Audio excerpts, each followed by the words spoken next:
All right. Okay, it works. So, any volunteers who wants to go first?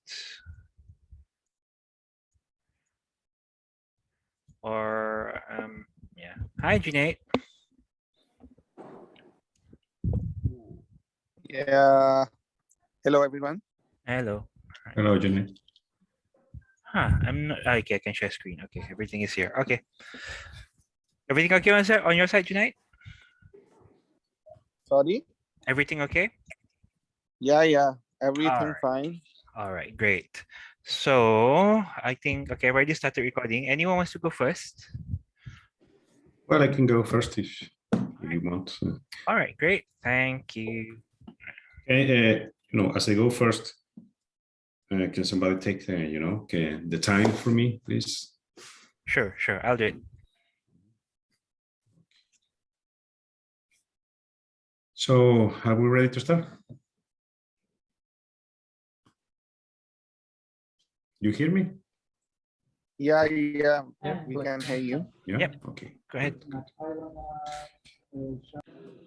I have. Okay. Let me then share my screen, my presentation.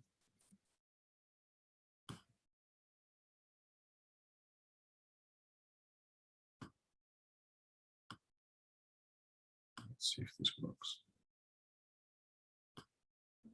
Okay. I think, are you watching my presentation? Yep, I can see. Yeah. Okay, thank you. Okay, well, so my name is Enrique Montes. I'm from Spain. This is the country where I'm gonna base my study and my presentation. And let me show you first how is the revenue and expenditure framework in Spain, in public finance in Spain. Well, as you can probably see here in the graph, Spain has an important expenditure on social protection. Is close to 18% of GDP. That's without the health expenditure. If we add the health to the social protection, then we're close to 24% of the GDP. Is social protection is, as you can see, 3 times the expenditure, four times, sorry, the expenditure on education. And although Spain had since before the pandemic a solid social protection scheme, the government activated new protection measures, especially in terms of unemployment protection due to the economic inactivity produced by the pandemic. In this sense, it launched temporary employment regulation proceedings that are called ERTES that shoulder up to 2.9 million workers, and also covering the employer social protection contributions during the same period. At the end of 2020, there was more than 750,000 people as beneficiaries of those programs. Currently, we have around 300,000. And there were other measures and added social protection skill that configure what was called the social shield during the pandemic. And that will remain active up to the 2022 spring time.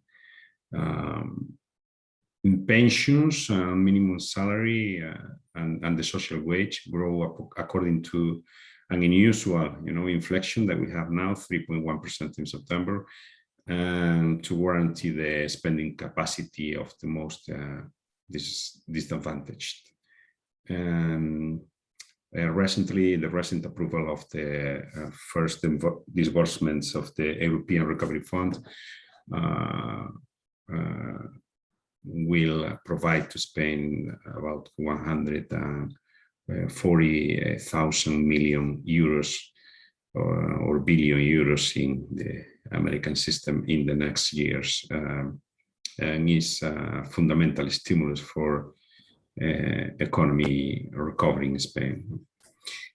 And when we look at the finance and the public finance in the tax or in the income side with the tax mix, you see that social security and contributions, social security contributions are 28% of the budget, and we still have a huge amount of income coming from indirect taxes. It's around 25%, and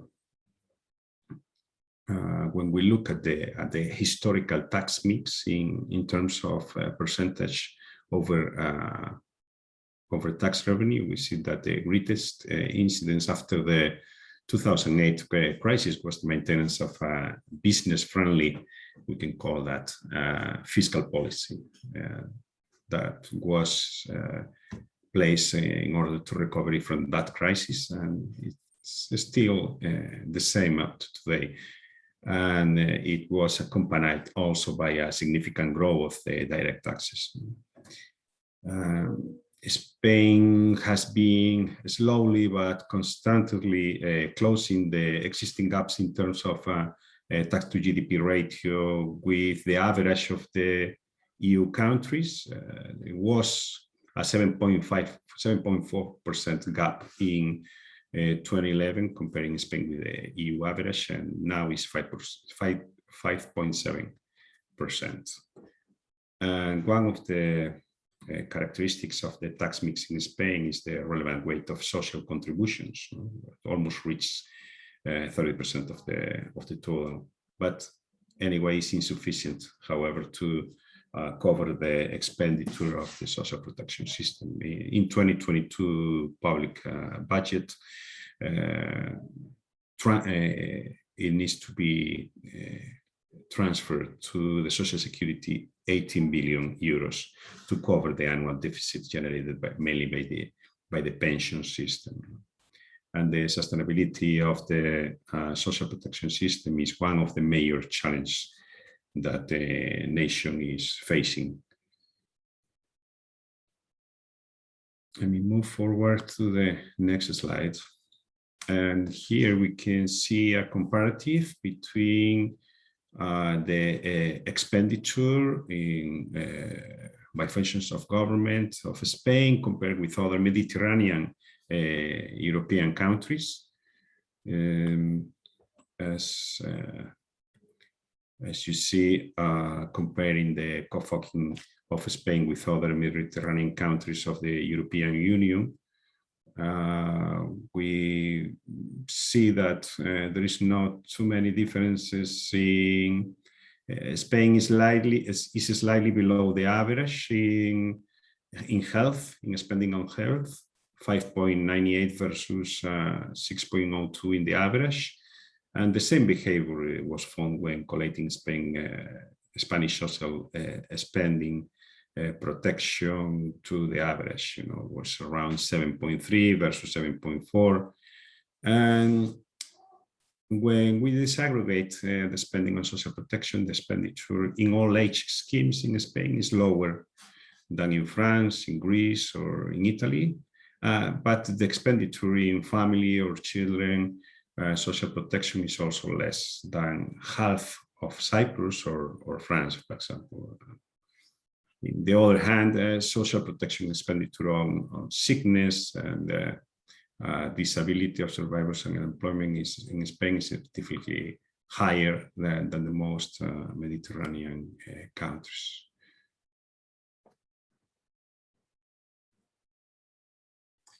About the key performance and gaps, what we found is that the total expenditure in social protection benefits in 2019 amounted to 180 billion. 91% of this amount was designated to social benefits from the contributory scheme, and 7.2% to the non-contributory scheme benefits. As you see, Spain has a robust contributory social protection contributory scheme. And pensions are the largest component of the budget. They go up to the 76% of the budget, followed by unemployment benefits, 1.05%, and temporary disability benefits, that is very low, also 0.5%. In 2019, the total expenditure on social protection benefits in Spain went up to the 14.5%, with a major weight of the expenditure for the contributory scheme, 11.6%, versus non-contributory scheme, 0.8%. And the last available information in the IMF database showed that the Spanish spending on social protection in 2019 reached 14.3% of GDP. It was increased on 9.3%. Now, when we analyze the capacity of the social protection system to mitigate inequality, we see that the inequality has become chronified from 2007 up to today. Gini index is between 0.31 and 0.34. And the risk of poverty of social exclusion hits up because of the pandemic up to 26.4% of population in 2020. And the great challenge, as I told you before, is reduce or even eliminate the current deficit generated by the social protection system in terms of public finance to achieve its sustainability in the medium and long term.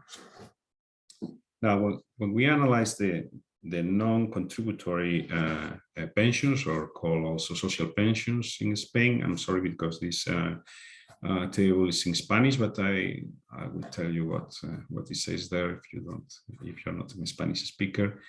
It's showing the different kinds of pensions by poverty, by and quantity.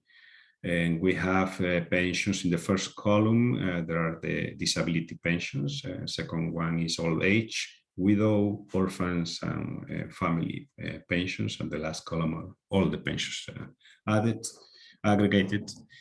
And when you see what you see in the gray rectangle are the pensions that are under the poverty level in Spain. Well, let me tell you first how is calculated the poverty level in Spain. In Europe is 60% of the median income. Okay, and you see that it was in 2018 644 euros times 14 in the year, with 14 payments. And what you see below, 429 euros, that figure is severe poverty, and severe poverty is calculated as 40% of the median income. That's the way that is calculated in Europe, in European Union, and also in Spain. So you see that there are a lot of pensions, almost half of the superior part of the frame that they don't reach the poverty level. We're talking about non-contributory pensions. So what we propose in order to enhance the current social protection system was to include the old age pensions as beneficiaries of a new scheme that is called the minimum vital income, or the minimum income in Spain. So in that way, old age beneficiaries will receive a complementary subsidy depending on their household characteristics. We consider, in order to equiparate, to add the necessary amount to reach at least the poverty level. We consider approaching this benefit in two scenarios. Okay, the first scenario would be just to scale up the non-contributory old age pensions floor up to individual minimum vital income, that is 462 euros in the average. That will be represented by an average subsidy of 79.16 euros a month for 1.6 million beneficiaries. Or the second one, that would be to scale up to the poverty line. That would be 644 euros, as we saw before, and the subsidy would be, in that case, will reach 261 euros on average for 1.6 million of beneficiaries. So when we calculate the benefits cost, would be 1.7 billion for the first scenario, that will be around 0.16% of GDP, and 5.5 billion euros on the second scenario, up to 0.49% of GDP. Now, how to cover, how to finance that new scheme? Fiscal space extension to fit these benefits might be supported in those three pillars that we show in there. No? The first one would be to reduce the tax evasion. Tax evasion estimates handled by the Spanish tax authorities were around 25 billion in 2018. That's rates up to 2.1% of GDP. But some independent experts scale it up this amount up to 60 billion euros, 5% of GDP. And the second pillar will be to improve VAT collection effectiveness. VAT collection is the VAT gap is what is the difference between the expected VAT revenue and the amount collected. So in 2018, that gap was almost 5 billion euros. That's is 0.4% of GDP. So quantifying the scale of VAT gap can help to develop a well-targeted message to monitor, their effectiveness. And the third pillar will be enhancing the current tax mix with environmental taxes.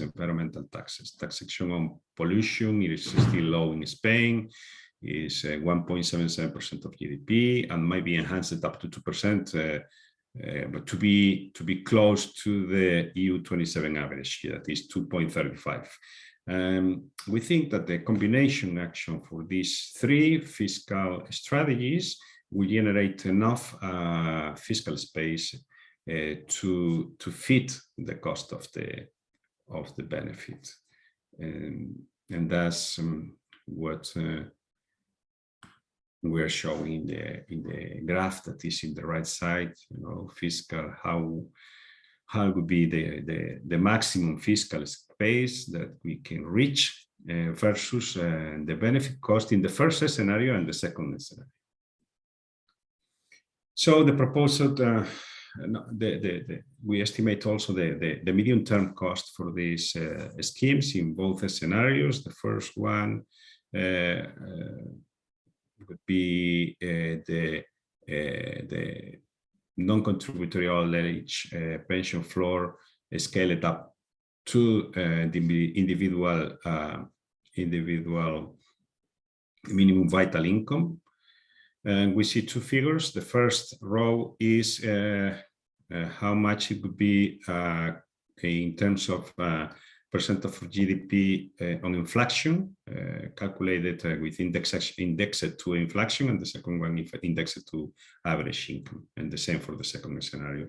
What conclusions that we have, that the cost of the second benefit exceeds for more than 3 times average that of the first, so it requires a greater fiscal space, and in this sense, we recommend a substitute sequencing of both schemes.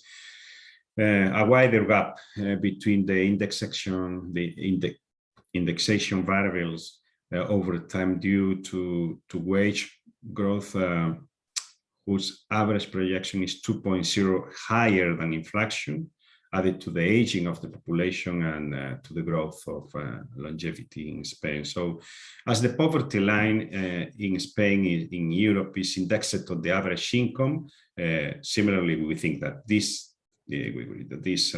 new benefit should be indexed also in average income, because indexation of benefits according to inflation will be inadequate to maintain, the poverty, to overcome the poverty in the mid and long term. The core message are that the new schemes enhance the social protection capacity to prevent and fight poverty and exclusion. Social protection and fiscal public policies needs to be geared to improve their effectiveness to close historical inequality gap. The segregated social protection local and regional costs should be incorporated to nation's general budget to analyze their impact and cost efficiency, because currently they are not incorporated to the national budget. So there are some hidden costs there.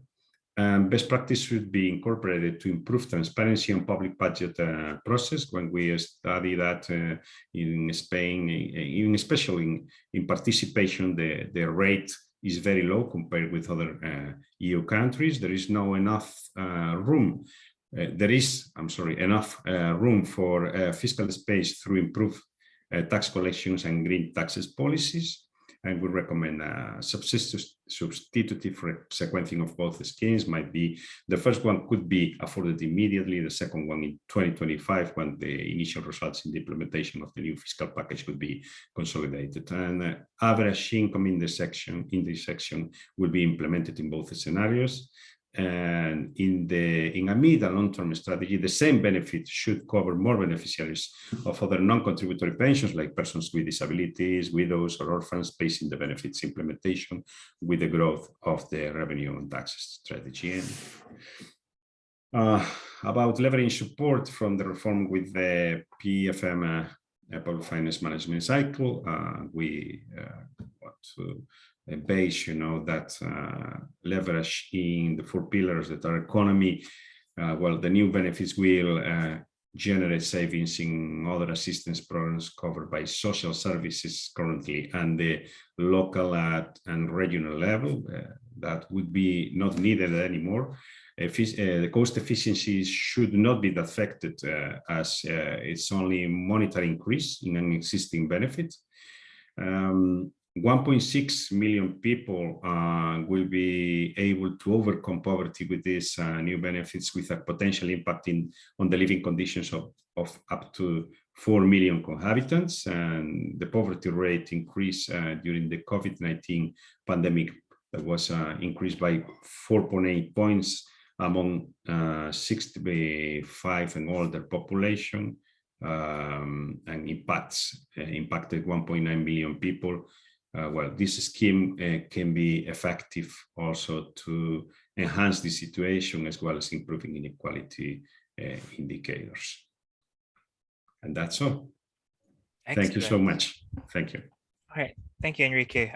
Does anyone have any questions? I'll give around 3 minutes if anyone has any questions.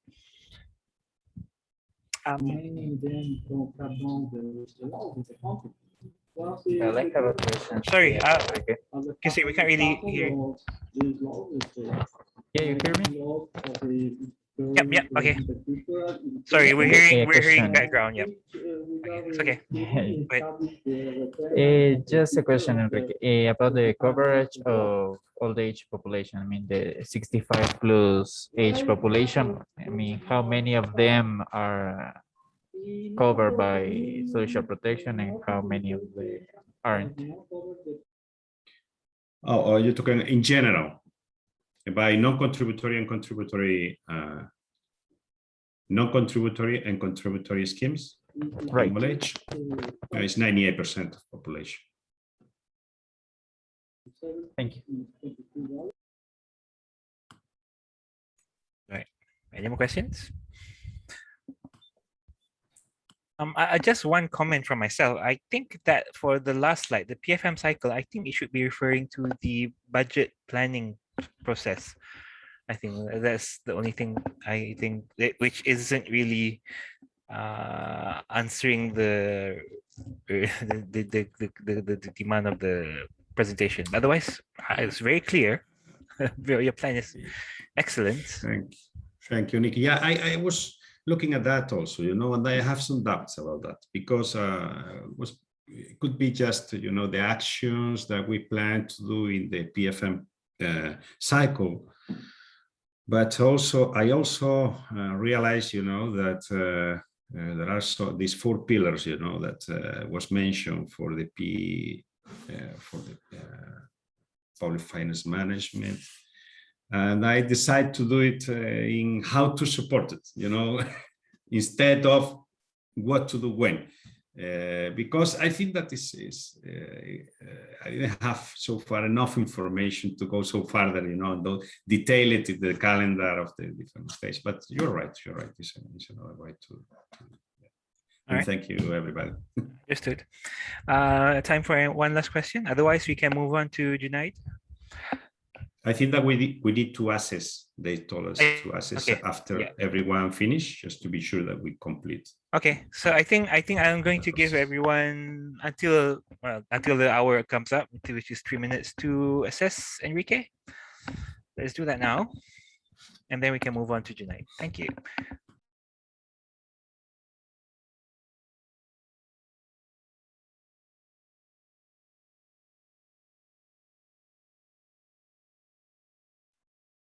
Nick, I have a question. Do we need to give peer review to only these group members or all the list? Only for within this group. So Okay. we do the presentation and then we do the evaluation, and then we proceed. Except for Indra, which we need to do later. Okay. Once she's submitted the video.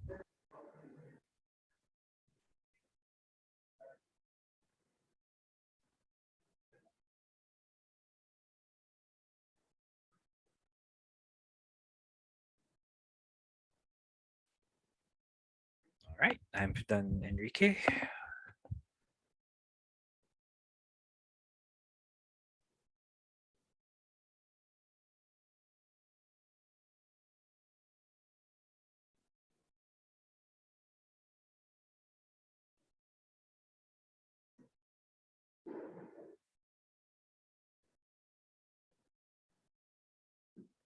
Should I start sharing screen? Yeah, I guess. I mean, if everyone has done Enrique's evaluation, then we can proceed. Munira, Christian, everything okay? I have done. Yes. All right, so let's proceed then. The floor is yours, Junaid. Thank you.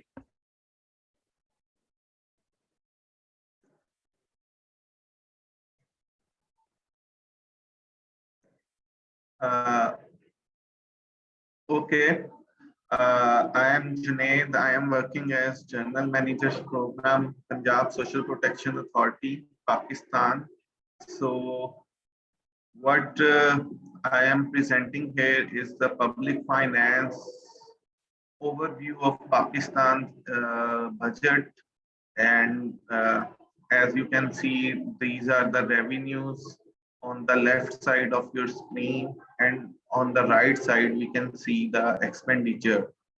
So as we can see, there are programs which are presenting the social protection spendings of the government, pensions, grant and transfers, subsidies, and development side programs, which includes the infrastructure to the rural economy and the WASH projects mainly.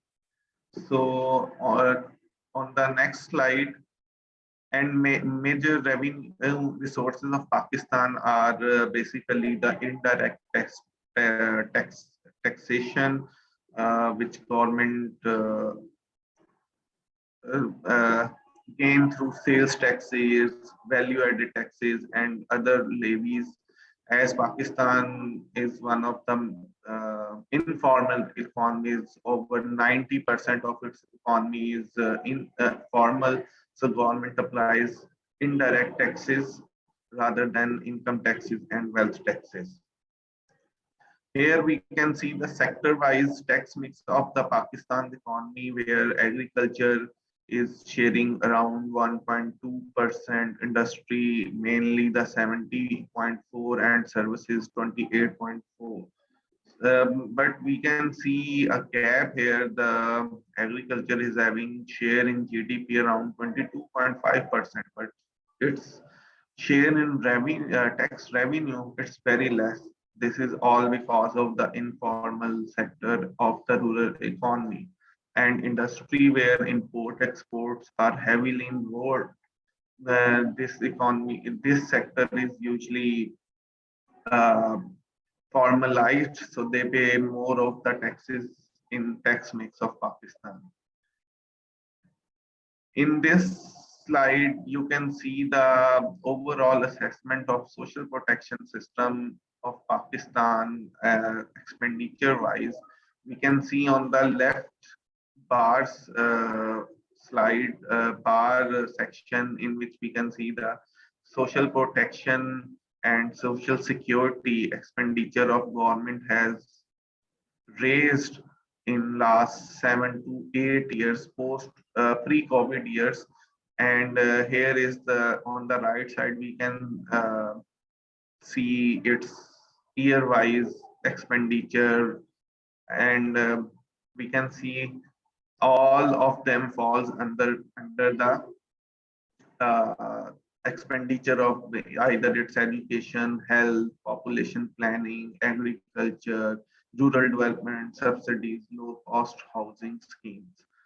So in general, Pakistan's expenditure on social protection has increased over the years, and it is still on the rise in upcoming years as government shows its 5 years development plan. So as Enrique, I was seeing Enrique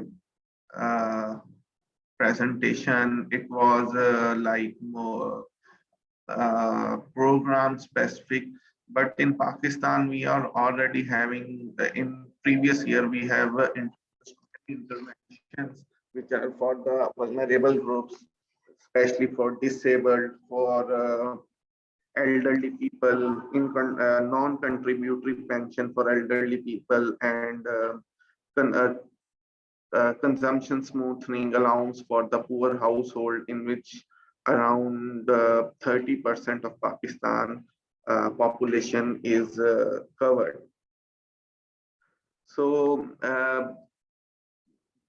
key performance of my presentation is based on the reforms agenda mainly, not specifically on program based, because we are already having programs for every vulnerable segment in Pakistan. And with after that, now there is a feel to reform the social protection agenda. Initially, government went for to fill the gaps where interventions were required. But now there is a need to reform the social protection regime in Pakistan, how it can be more beneficial, how it can more be evidence-based. So these are the few key performances and gaps in Pakistan's social protection system. First of all, we need uh, rationalization of its operations. Means to whom we are targeted, either they are purely or transparently secluded sites for the benefit. Then we need evaluation mechanism for the impact assessment, and government is spending around 2.5% on social protection. But as we see the population explosion in Pakistan and the rise in poverty graphs after the COVID-19, we need some enhanced spending on social protection system, which must also include the formalization of this sector. So my next slide is proposed social protection reforms actually, which will take us for the value for money in terms of the programs which we require. which will be more beneficial and which will bring the more impact. Here, when we are talking about integrated social protection system, it means all the social protection initiatives run by the government must be integrated. Means if I am taking some kind of benefit from one department, I will go to another and they will also give me. But government wouldn't know that I am taking benefits from how many departments due to lack of such integrated social protection system. Means I can be a worker who is taking the social security benefits from labor department, but on the other hand, I will be taking grants and benefits and in-kind favored, in-kind facilities from health department. So there is need to be an integrated system in which a person can be analyzed, can be assessed upon how many government interventions is being facilitated. It will help to cover the exclusion of those who are unable to take any of the benefit from government due to exclusion errors. Likewise, targeted based must be proxy means testing, which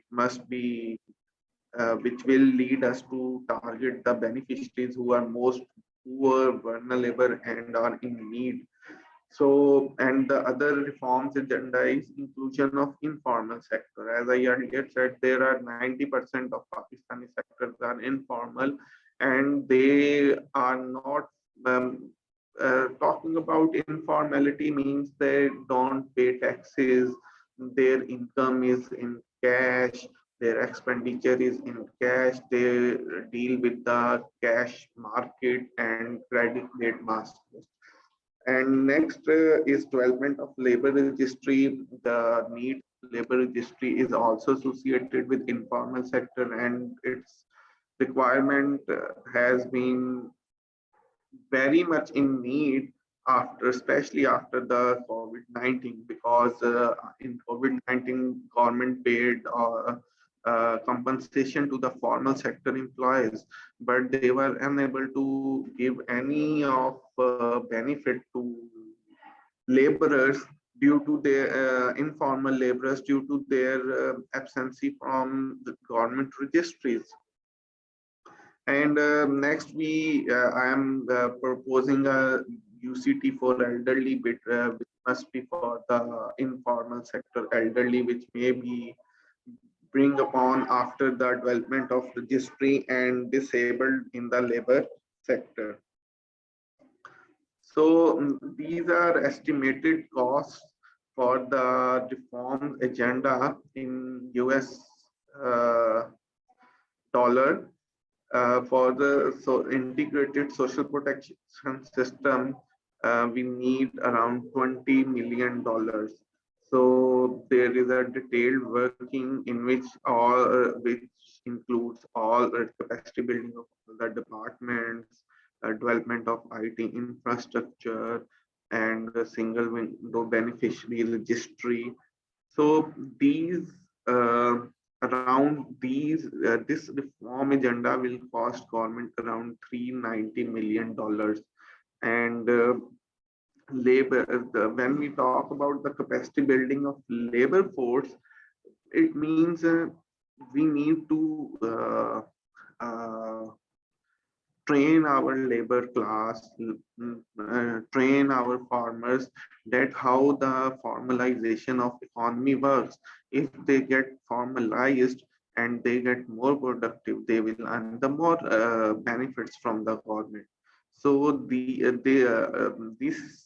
this section will address their their needs and the need of market in national market as well as international market, so that the productivity of economy and formality of economy can be enhanced.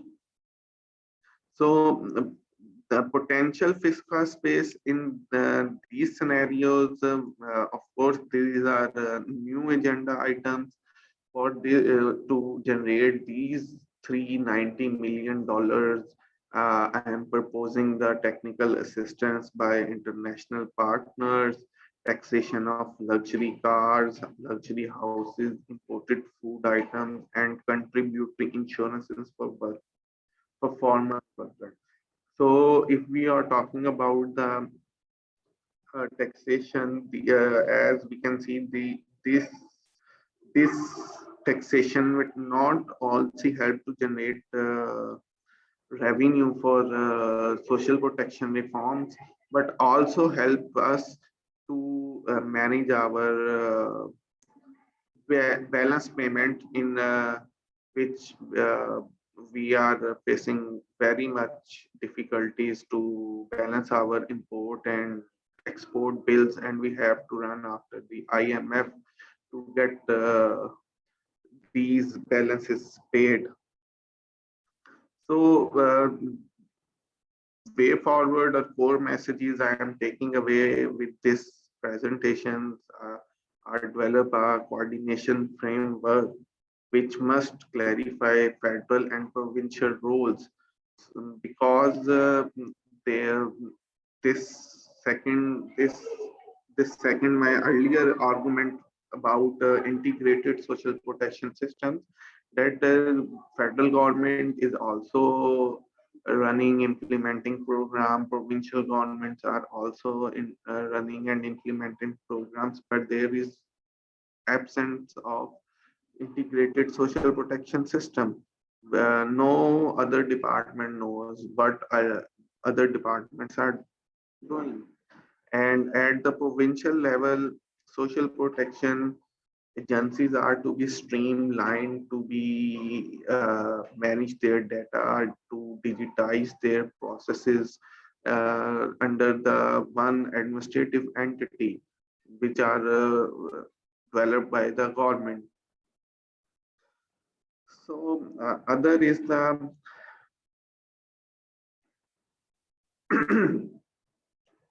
um, government must provide a physical space for social protection, because there is a need where people need health, education, employment guarantees, and the off employment benefits, where due to current scenarios of COVID which are faced by the low income people, and government must bring the balance between direct and indirect taxes, because indirect taxes usually affects more the lower class of the people. Means if you apply taxes on petrol or gasoline or food items, it will affect more lower class people, poor people, vulnerable people. But the people who are out of the tax brackets, and those who are informal and earning handsome amounts or getting filthy will rich, they will easily pay those indirect taxes, which will be very less for them as compared to the uh, direct taxes.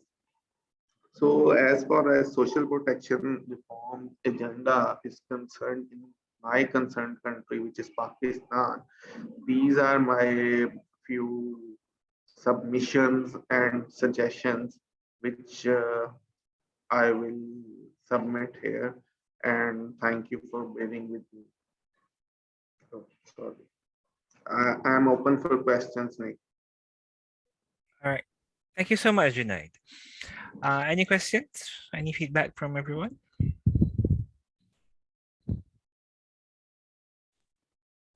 Yes, I have a question. Do you hear me? Yes. Yeah, it's about the informal sector. You mentioned you need maybe relaxing law and with some incentives, this informal sector could be supported. How is it the law relaxation that you are thinking about? Any questions, please? Christine was asking a question, but can you speak louder? I think Junaid couldn't hear your question. Yeah, about the informal sector, how is the law relaxation that you are proposing? We can hear you, Christine. I can hear you. I can't hear you. I think, can you type the question instead, or say easier for Junaid to read and answer? Sorry.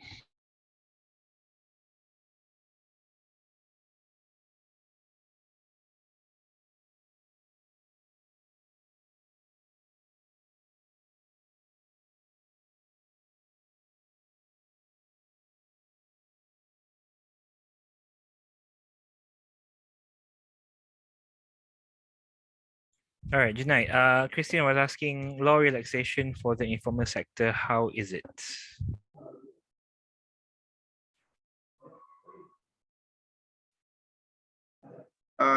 Law relaxation for the informal sector. Can you specifically mention which law, which type of law relaxation we need for informal sector? Or okay, you are referring to my point, law relaxation.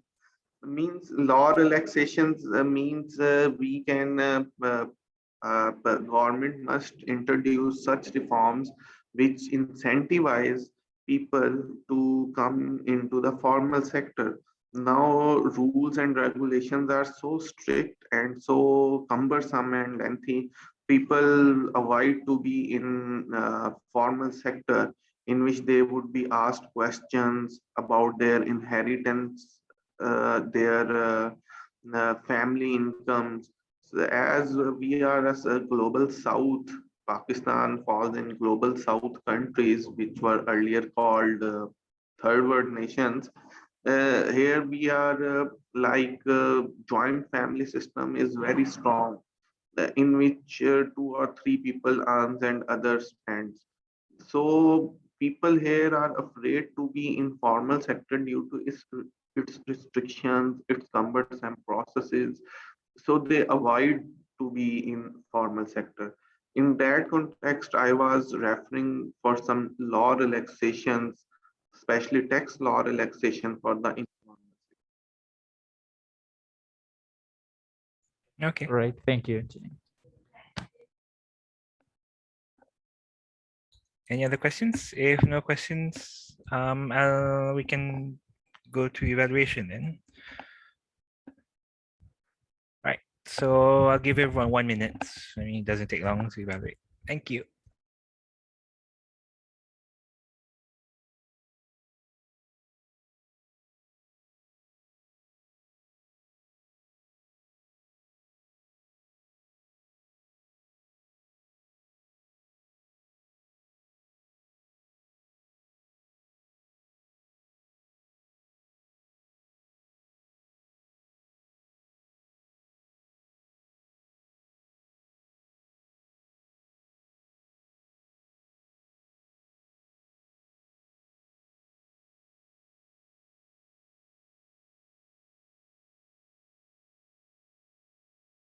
Okay.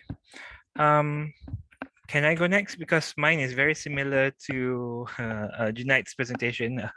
We're both developing countries with similar issues with social protection. It's okay. All right, thank you. All right, so I'll proceed with mine. Okay, so this is my analysis for Malaysia. So for Malaysia, the public finance situation is actually quite doing poorly, especially because of COVID-19. We've been borrowing a lot of money. We've been spending more than we are taking in. It's always been a deficit, but it was made worse in 2020. So definitely we are having issues trying to sustain and pay for a lot of the government programs under this situation. Now looking at the tax mix, Malaysia has been depending a lot on corporate taxes. A huge chunk of our income, of our government income, comes from either corporate taxes, which is around 26% as well as from petroleum taxes, which we sell a lot of. But we've been shifting towards more corporate taxes in the past few years, less on the petroleum income tax. As we've transitioned away, income taxes are actually very low. Individual income tax is very low. Only around 50% of the population is paying income tax. So there's a lot of untapped market there.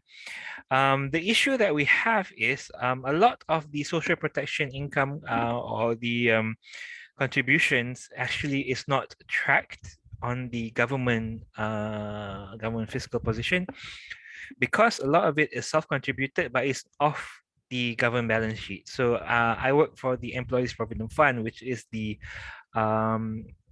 pension fund for private sector workers, and we are completely not measured under these situations. So the issue of Malaysia has in assessing the social protection system is that we do not have very accurate data coverage on this social protection.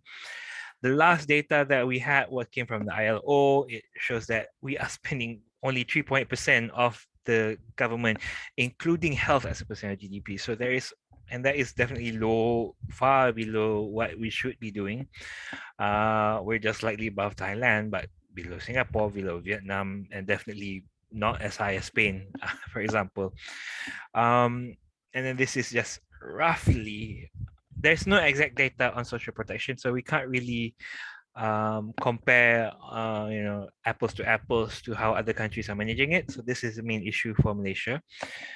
But based on what I have, based on the data that we have as of 2018, the so-called social protection, which I've defined as broadly as possible, includes subsidies, and it includes as well promotive and protective social protection, such as giving financial aid, as well as direct cash transfers, which I will go to in the next slide. But yeah, there is way too much programs. We have 120 programs as of 2018, up from 20 programs, up from 20 in 2006, and it's very distributed across all the ministries that we have. So and if you look at the amount that is being spent, a lot of it is on fuel subsidies, because it's a very popular political move. So the government has been doing that for the past few decades, and we've been trying to transition away from it, but we've had issues, obviously, because of the it's one of the easiest things to implement, rather than having targeted programs for certain age groups, or the life cycle programs, as what we've learned in our course so far.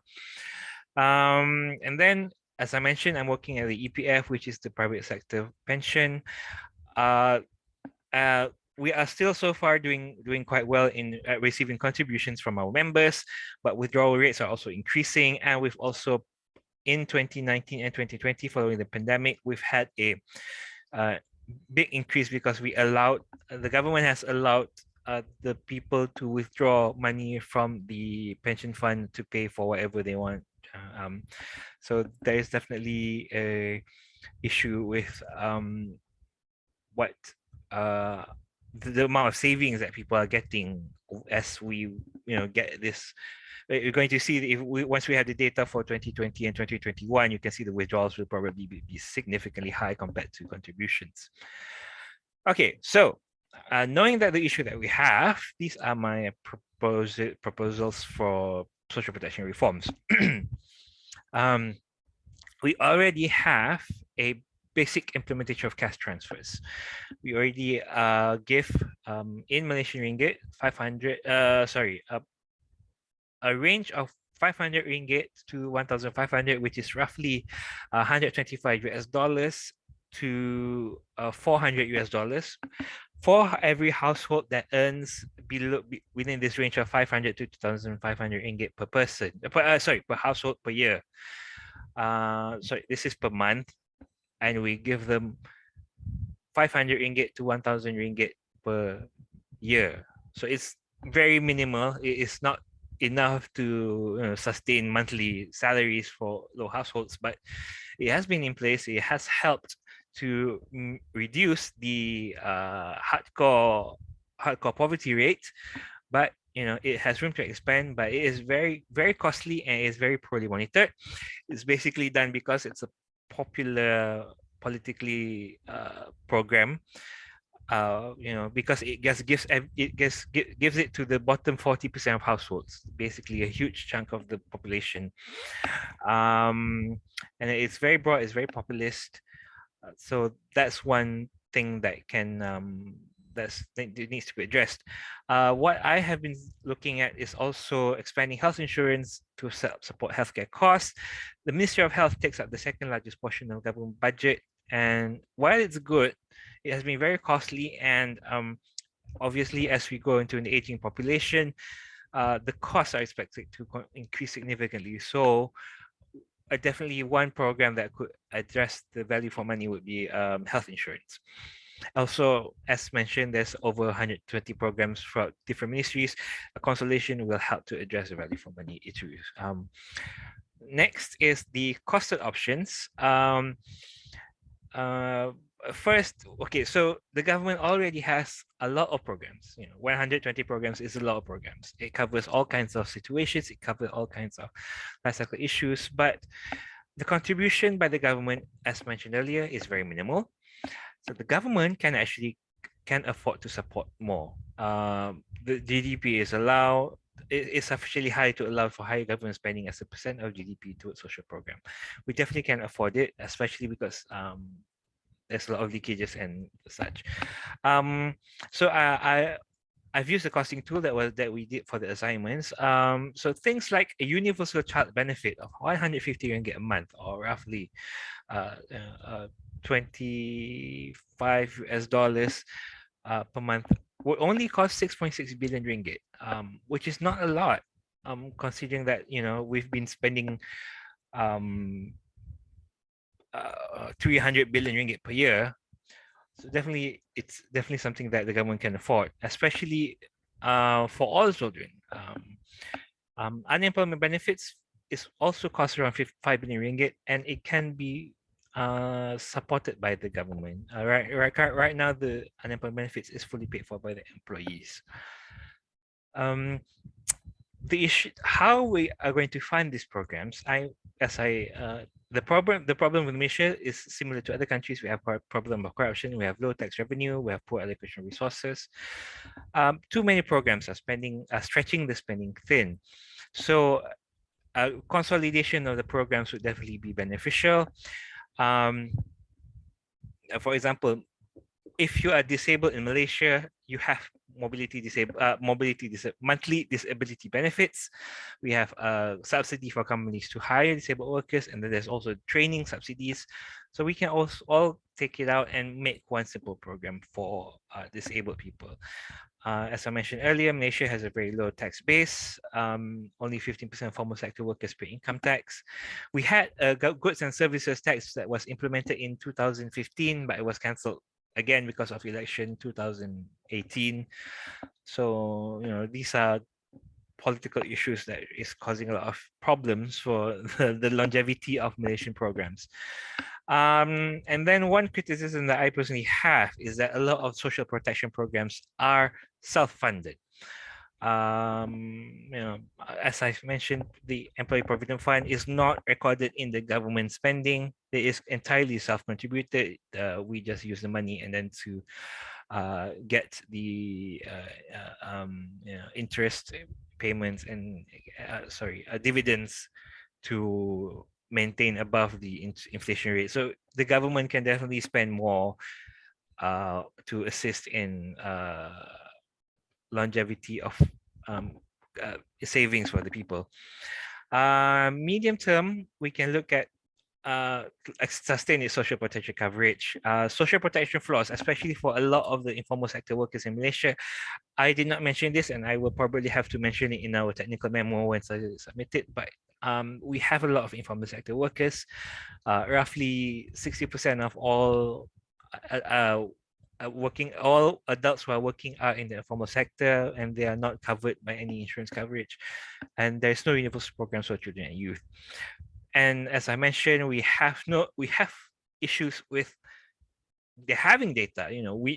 With the fact that we have no data point to recognize social protection means there's no single body that actually covers social protection. So definitely having a an organization looking specifically at social protection will help to consolidate everything into one major program and more life cycle social protection schemes to ensure good coverage.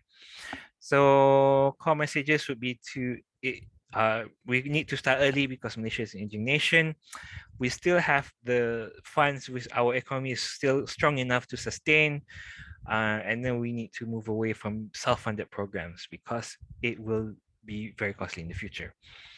And then going on to the PFM cycle, one is the lack of transparency. We had no public consultation to look at the budget.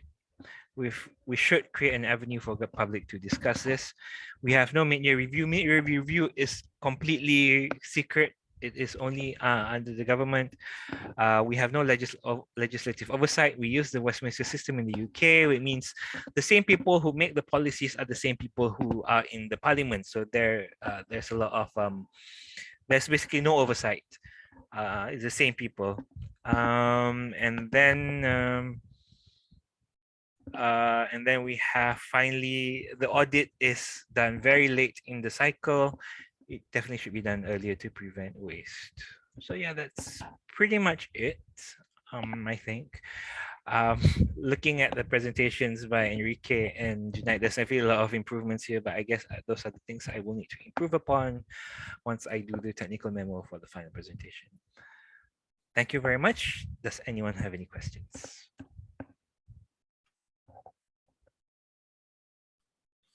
Thank you, Nick. Very good. Maybe I can ask a question. Do you hear me? Yes, very clearly. Thank you. It's about the fuel subsidies that you mentioned, that it's a high expenditure. Here in Ecuador, we are having, the fuel subsidy has been becoming lower, so prices are getting higher for people. And it's a big problem because the prices of every product has raised also. So it's a major concern here. So how would you do the transition and without affecting the prices and the poverty in your country? All right. So actually, the government has been transitioning away from subsidies. We've been paying higher cost of petrol since 2019, but the government has been trying to offset that by direct cash transfers, so that only the beneficiaries are the low income households. So basically the middle income households are the one that needs to absorb the rising cost in fuel, which I think is fair. But yeah, like this is something that us as oil producing nations should transition away from. Subsidies is just too expensive. But yeah, I think it's just a pain that we need to suffer through for the next few years, which will hopefully mean that government has more money to spend elsewhere. And that is, yeah, that's my view. All right, thank you.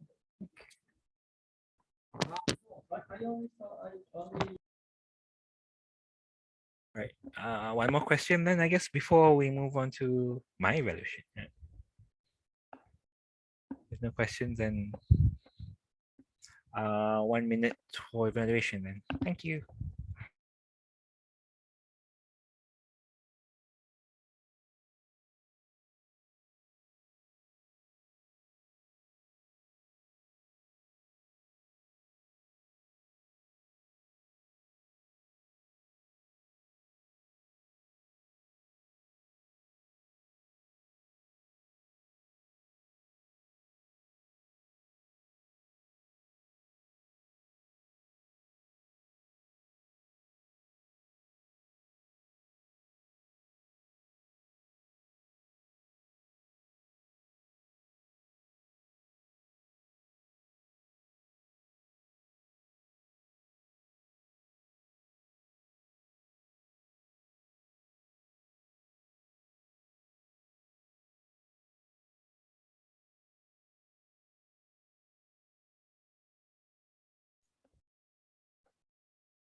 Yeah. All right.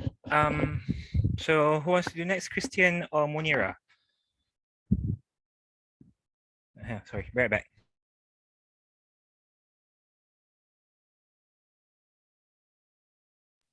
I can go next if you're okay.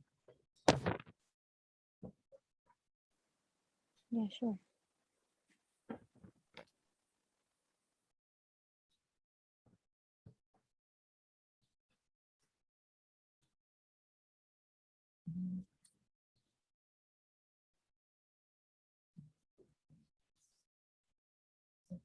Yeah.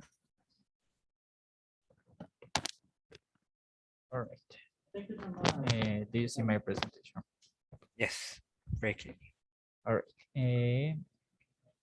I'm going to talk about Ecuador. Here in Ecuador, this is the series of government revenues and GDP. As you can see, GDP has risen constantly, and it's still rising. This data is until 2019, but government revenue had been falling until 2016 especially because of oil prices, which are an important part of Ecuadorian revenue. As prices begin to recover, also the revenue got higher again, but in 2019 they fall again.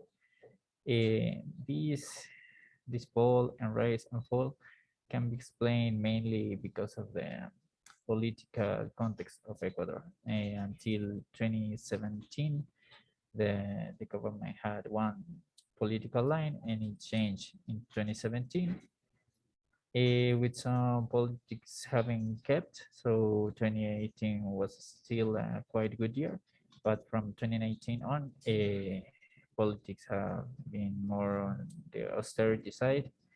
So although GDP has kept high, the revenues of the government have been low, and we're gonna see this on the next slide. One other thing to mention is that this year, 2016, was the hardest for the Ecuadorian economy because also of an earthquake that happened here. So mix this one with the oil prices fall. I mean, this is a very hard year for Ecuador, but recovery was set after that. And so about the tax mix, as you can see here, this blue one in the upper side, this is the oil revenue. So it was quite high while the oil prices were high.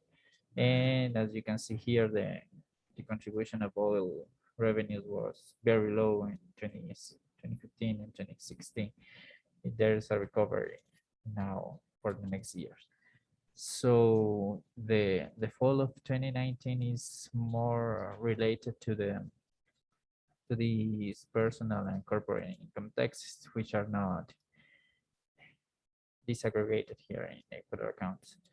So as you can see, these green ones, the personal and corporate income taxes, had been raising constantly to reach 40.9% after, well, for 2016, the hardest year, it did lower, but it was already recovering to 4.5% in 2018. After that, this fall of half point in 2019 is more explained by the political changes that I mentioned before, right? We can also see here the social security contributions, the light blue down here is, I mean, the stable areas. I mean, the 2019 figure is exactly the same that 2012. So I think this is not a major problem with the income for social protection. As I should mention also that this raise of the personal and corporate income taxes from 3.7 to 4.9 here was mainly due to stronger collection, the strength of the public agencies that do this job. Besides this strengthening, the figure also got down here in 2019. Well, talking about the social protection system here in Ecuador, as far as I can find data, it spends 7.6% of GDP in social protection, and in additional figures, 4.5 for education and 2.7 on health. We have four main institutions that do social protection here in Ecuador, which are the general mandatory one with most of the expenditure in social protection, and some more specific institutions, police and military, with quite high expenditure in comparison with the revenue. So these institutions use a lot of state subsidies. And the last one, this is the non-contributory institution, which spends 1.5% of GDP in social protection. One issue, many issues about the classification, as you mentioned also for your countries, is that the classification is not very clear, it's not very well done, and it's not reported to international institutions. There's no detail in IMF classifications.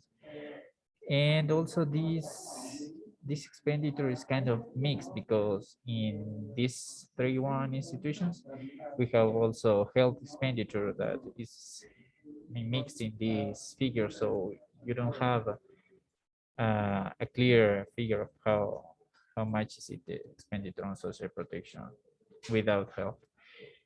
Also, this institution, ES, which is the biggest one, also runs some non-contributory and semi-contributory programs. So again, this classification is not very clear. Also, there's an additional income for these institutions that I think they are not,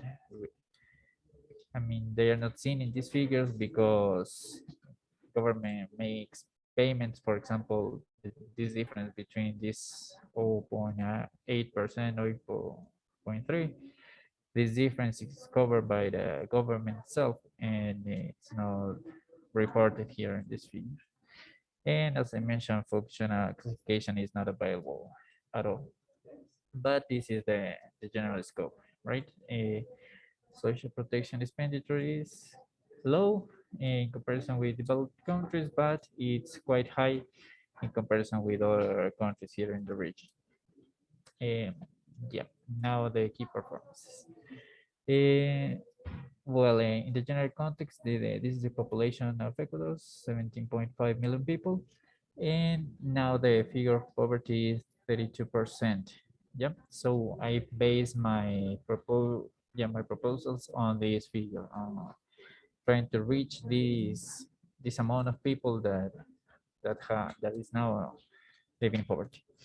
A more detailed classification is the one, from these 17.5 million people, 8.2 are active workers, 34% only are formal workers, and more than 60% are informal workers. So this is a main worry of the social protection system, since its informality doesn't allow the government to attend adequately this population. We also have the high figure of unemployment for 5.8%. And we have, as I mentioned, from the government institution, MIES, 11.3% receive social assistance cash transfers, right? So our first objective to reach this 32% of poverty population is to include an additional more than 500,000 people into the social assistance cash transfer. Yeah, to lower the to raise this figure from 11.3 to the 32% of people that is living now in poverty. Actually, the number of people attended has fallen in these years, as I mentioned. Yeah, this as I mentioned, with these kind of austerity measures, since 2019, many people stopped being attended. So this figure of this number of people that was attended here by social assistance cost transfer was 1.5 million, and this 0.5 million, which was before attended, is now not attended. So my objective is to bring back these people to the social assistance programs. For the I mean the older people, which is 1.3 million in Ecuador, almost the half is have pensions from previous former works, including widows, and 35% receive non-contributory pensions. So there's still a gap here of a lot of people that of older people that is not receiving any kind of pension. So the objective here is to cover this population, which is about 100,000 new beneficiaries. And the children programs here in Ecuador are not very good. I mean, almost no poor population is covered. We have a it's quite high figure of 17.2% of social inclusion program, but I think it's also necessary to reach this figure of 32%. So I think I have this objective of 0.25 million people to children, I mean, to be included in the program. So we have these three groups of people, the poverty alleviating one, the old age, and the child beneficiaries that I would like to include in the programs, especially taking into consideration that they were already being attended before, and they have been stopped being attended. Well, what can I tell you? Social assistance, I think it has an impact on economy because it raises the consumption. I mean, all of these programs, especially the two first ones and the last one for children. I think it's more appropriate to be in kind rather than money transfers. So I think that would be the case. In the costed options, we see here that if we attend all these people with the actual values of the benefits, the three programs would cost less than 1 point of GDP. And we have two lower options, which is attending the same amount of people, but with lower values. So this would be a lower expenditure, or attending with the correct values, but lower number of people. So these two cheaper options would have the same cost. Where do we get the money from? Is from the fiscal space I showed you before. Since we here have seen that this tax revenue was near 5% and it's now about 4%, we have that 1 point fiscal space that we can recover because we already had been recovering that amount, so it's not hard to take it back. Yes, so that's the thing. I think we can get that one additional percent. Other sources like our revenues by law can be used in social protection here in Ecuador because they're intended for structured investment. Yeah. So the only one we have is the tax option. When in the long term, it's worrying that given the austerity measures that I think this government and the next one could be taking, poverty, I think, will rise even higher. So if that's the case, the program would still be a lot more expensive. So this is more like an alert to show what's the impact of not taking action now, right? And if we later correct the situation and lower poverty indexes, the cost will also be lower in the future. Yeah, so this rising and falling of the cost of the program is tied to the assumptions of poverty rates, tied to this political position of the governments that I expect to be here in Ecuador in the following years. So if this is the case, and this is the need for social protection expenditure, it will be necessary to take some debt or international aid to face these expenditures. So the core message is that, well, as I mentioned, the poverty has increased from 21% in 2015 to this 32% in 2020. So these half million people that, I mean, half million families that are in need of social protection need to be attended urgently. Yep. And as I said, cash transfers are the best option for the two first programs, old age and households, and for children in kind, I think are very optional. The money that these programs bring to their families, I think it will be good for the economy because it will raise the consumption and it will bring more formal works and also raise the informal workers revenue.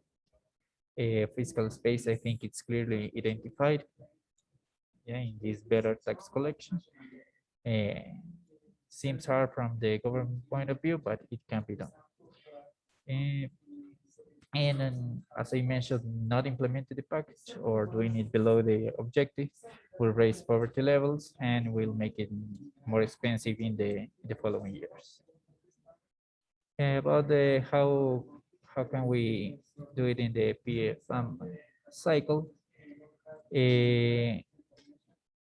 It's this first part is to talk with the executive, but I am not confident that they will listen because of the austerity measures that they will continue taking. My main fear is that this government not hearing will take people out of streets, I mean, with social convulsion, and maybe that's the argument we can place for the government to understand that these kind of measures can't be kept in the long term. Yeah. In any way, if executive doesn't listen and insists in its measures, maybe the National Assembly could, because the political view of the majority is there, is more progressive. So I think there's a better option there. And that's it. Thank you. Any questions? Thank you, Christian.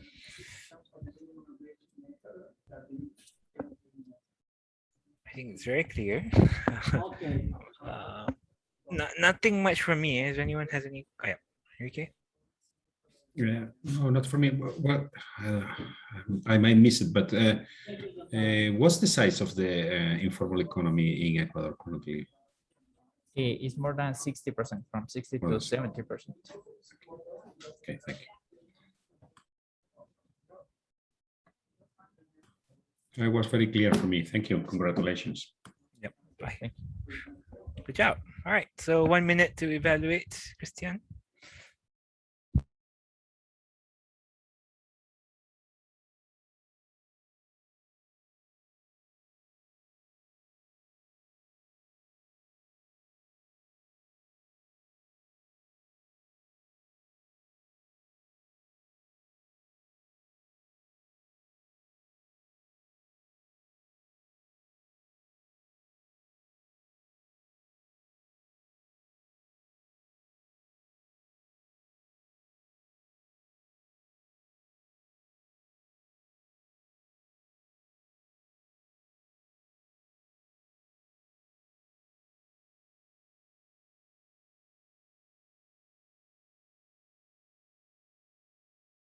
All right, so I think we can proceed with Munira.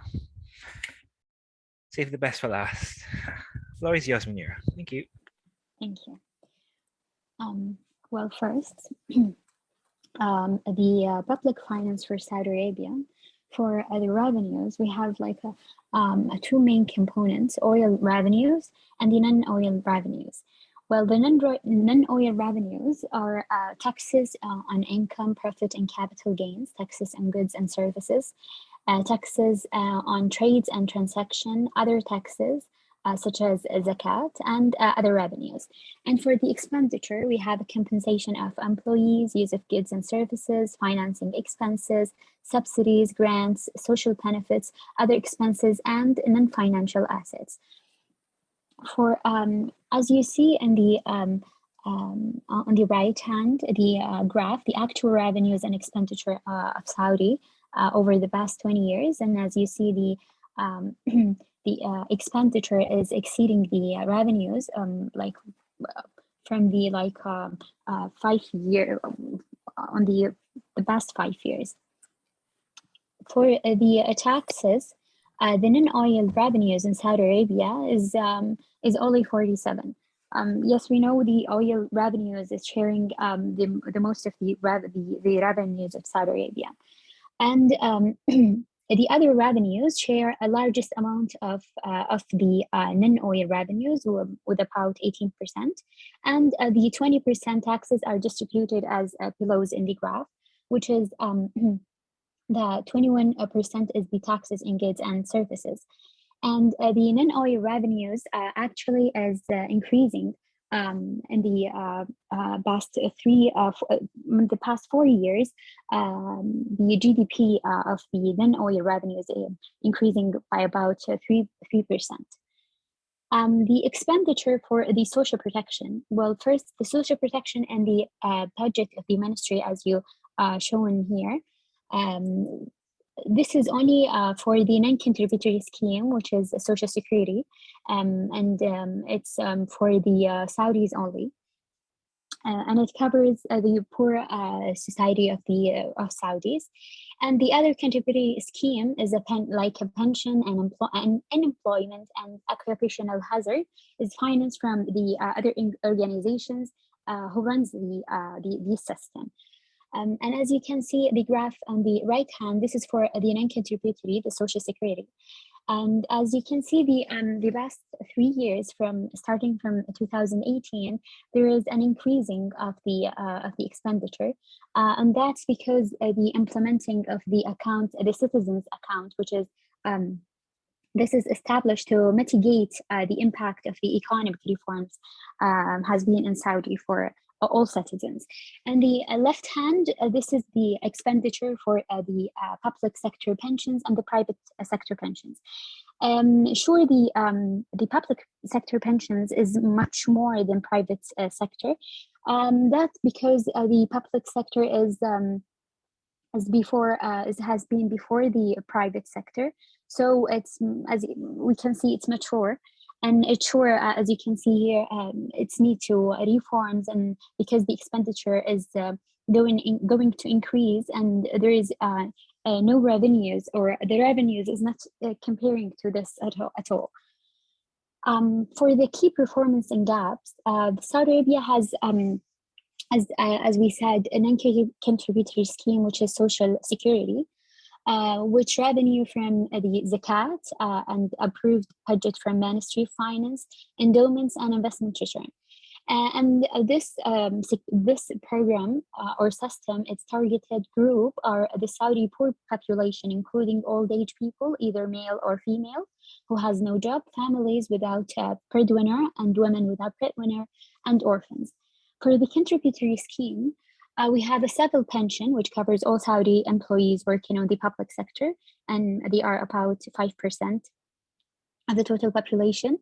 Military pension, who covers also Saudis working on the military sector. Social insurance, covering Saudis working in the private sector. And unemployment and occupational hazard, they covered Saudis and non-Saudis, but who is only working in the private sector. Well, in Saudi, the contributory scheme, and specifically the pension scheme, has to have a reform to sustainable on the long term. And for the social security programs, they have to adapting new programs to make sure all the people under poverty line are covered. value for money. In order to improve the performance of the social protection scheme in Saudi, some reforms should be adapted for the civil pension and social engines. They have the same factors in order to pay the old age pension, and the only difference is the covered people. Since the two schemes are one of the most generous scheme, and also, as mentioned in the ILO report, Saudi Arabia has the highest pension coverage of their labor force at 52%, comparing to other GCC countries. And these pension schemes should adopt some changes to be able to fulfill their obligation in the long term. And some changes will have a significant impact on the schemes, such as the age at retirement has to increase, since it is one of the lowest in the world, because it's 58 in Saudi, and adding some restrictions on the early retirement, such as producing reduction percent when retiring before the eligible age. And for the Social Security, I think it has to widen their coverage for poor people. So I suggest adapting a new program, which is household benefit, to increase the quality of the social protection. Well, here for the household, the Social Security has an average increase in the expenditure is about 17%, and it's 2.6% of GDP in 2020. And adapting household program will increase the quality of life for the targeted group for sure. And we see people under the poverty line are more than 10% for sure, but as we consider the household as all. And for the benefit, as you can see here, the benefit we suggest to be 2,500 riyal, and this is to be aligned with. Oh, you can see my presentation, or No, we can't see your presentation. wait a minute. I think.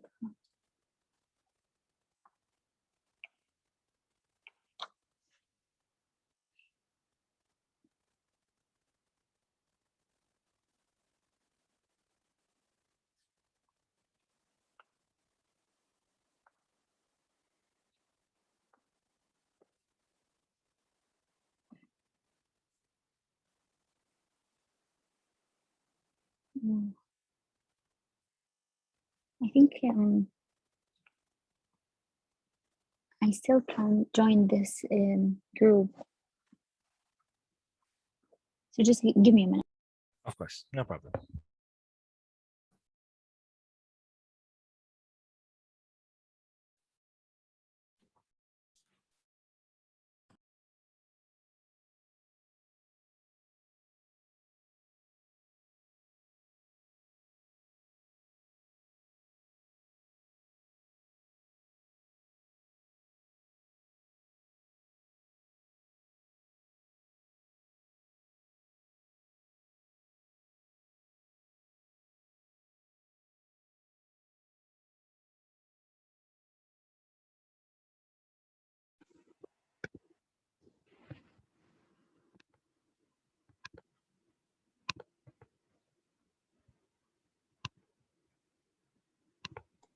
All right, we can see it now. Well, as we said here, the benefit level is 2,500, which is we can say it's to be aligned with the rules of the social protection or social security, since they have the like a table, and they distribute the number, the size of household, and have a fixed amount of each of the size, of starting from 1 until to, I think, 15%. For the potential physical space, a social security scheme financed, as we said, by zakat, endowments, investment return, and approved budget from Ministry of Finance. While adding the household definitely will increase the expenditure. In addition, the average increasing for household benefit is 1.1%. Also, we should estimate that the household size will decrease over time, since fertility rate for Saudi Arabia now is 2.82%. Also, the Social Security scheme already covers some of the targeted group by other programs, and the main revenue from the Social Security are from zakat, which is one component of the non-oil revenues, and as we said before, the non-oil revenues has increased over the past 4 years. I think the cost for implementing the household program will be like 0.5% of the GDP, and it will cost 17 billion riyals. For the medium-term costed plan, the cost will be around 20% of the total expenditure for social benefits. And as we estimate, the amount of benefit will be depend on the size of the household to be aligned with Social Security rules. And it can secured by the budget revenue from of the whole scheme, since the household product we expect to be less than 25% of the total expenditure, as we assume that the amount benefit will not going to be fixed, because it will be depend on the size of the household. Well, the Social Security will have to adapting a new program, because it will increase the quality life for the poor people, and that definitely will reflect on the country economy by increasing their participation in spending. And sure, the programs should be reviewed over time and make some implementation and adding some new programs if needed. For the pension scheme, as we said before, the reform have to be adopted necessarily, because since most of the factors didn't change since the rules has been built, such as retirement age, as we said, it's a 58, and actual rate is 2.5%, and early retirement by completing only 25 years of service without any reduction. And this reform would make the scheme's financially stable on the long term, and the reform will make the pension factors more realistic, such as changing the retirement age to be aligned with the life expectancy. Thank you so much, and I'm sorry for No problem. All very clear. So good. I think everyone's presented quite well. Yeah. Do you have any questions for Munira?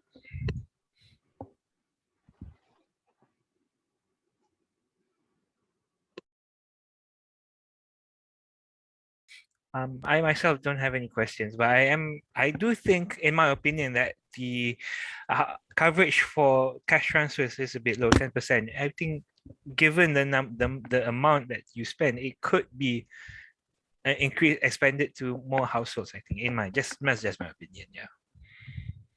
I have a question about the the contributory scheme. You said that with only 25 years, they receive now the same benefit that people will retire with more years. Can you say that again? I mean, the contributory retirement, you said that people who retires before, I mean, with 25 years of contributions, Yes. Receive the same benefit that the ones that retire with more years? Yes. The only thing is affected them is the retirement formula, because they have only the different is we will put 25 years instead of 40, so they will Okay. take like more than 50% of their salaries. So your proposal is that they should receive a lower pension? Yeah. All right. Thank you. Thank you so much. All right. If no questions from, I guess, Enrique is left, then we can proceed with the evaluation.